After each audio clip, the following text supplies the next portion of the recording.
The Crew Motorfest launches on September 14th, letting you race across the entire island of Oahu on almost anything with an engine. The game is launching with more than 600 vehicles, which you'll use across 15 custom-made playlists, which celebrate everything from Japanese street racing and vintage cars to the legacies of Porsche and Lamborghini. We visited the development team at Ivory Tower to uncover the roots of the Crew franchise, find out how, after 5 years, the Crew 2 still has 1 million unique players every week, and learn how Motorfest is the culmination of everything that makes the Crew and its creators so special.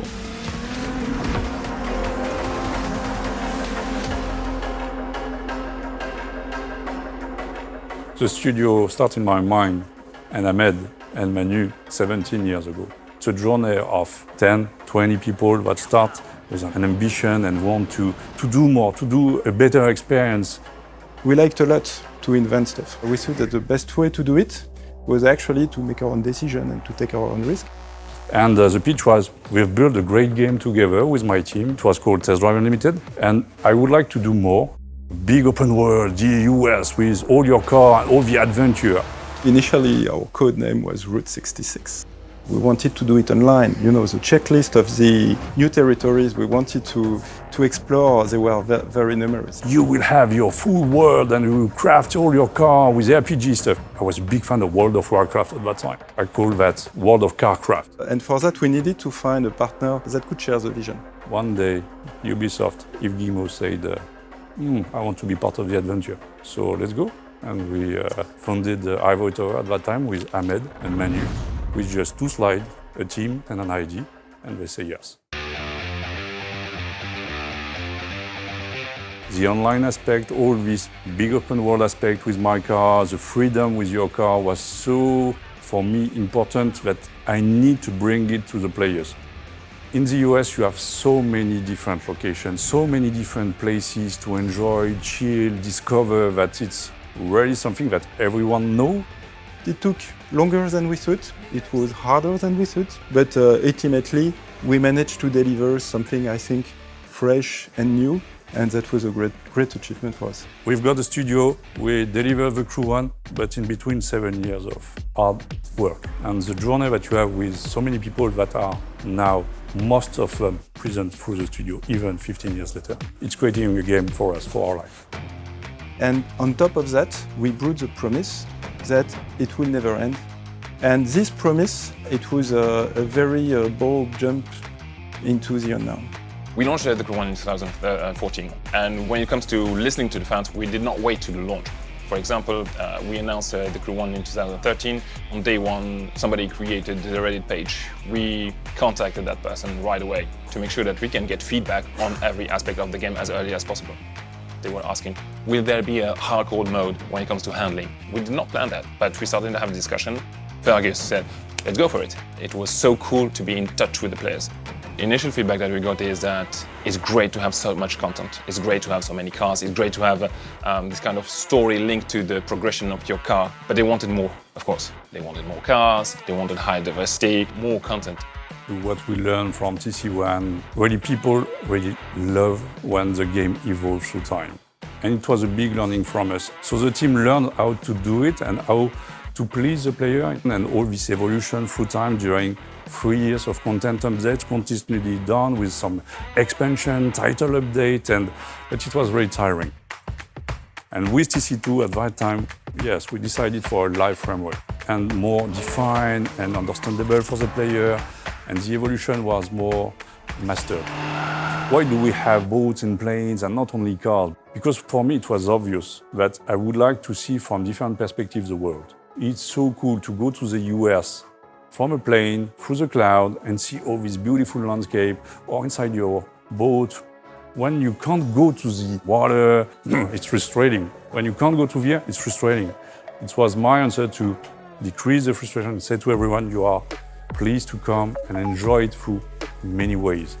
Each time you need to develop all the handling of it, the feeling of it, and it's not something on the side, something that you have to take care of.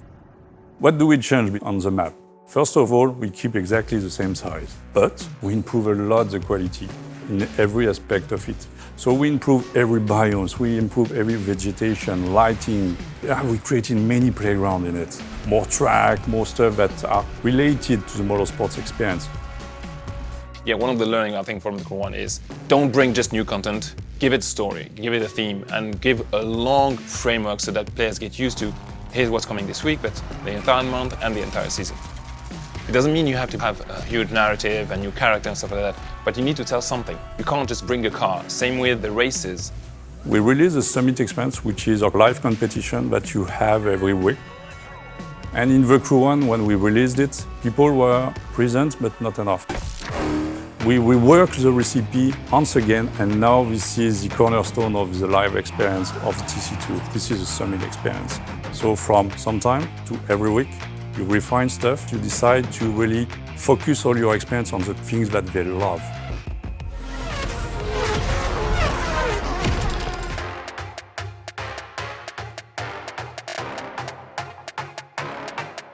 With the Crew Motorfest, we had one big objective which turned into a huge opportunity.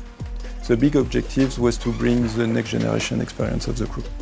The main thing that the community has been requesting to see in a new game after the Crew 2, a new map. For the Crew Motorfest, we decided to decrease the size, but improve a lot the density of stuff around you, improve a lot the quality. Through everything that we mastered, the old gen, we mastered the next gen. Oahu is really a beautiful island in Hawaii with so much more technology to render now. We decided this time to have everything destructible, to get this liberty, this freedom of movement. Yeah, I'm proud of the team, how they take the challenge of really improving once again the quality of our game. One of the great things that we've been able to add some amazing brand, like for example Toyota. Players have been requesting that, asking when do we get the Toyota Supra? Well, you are getting the Toyota Supra.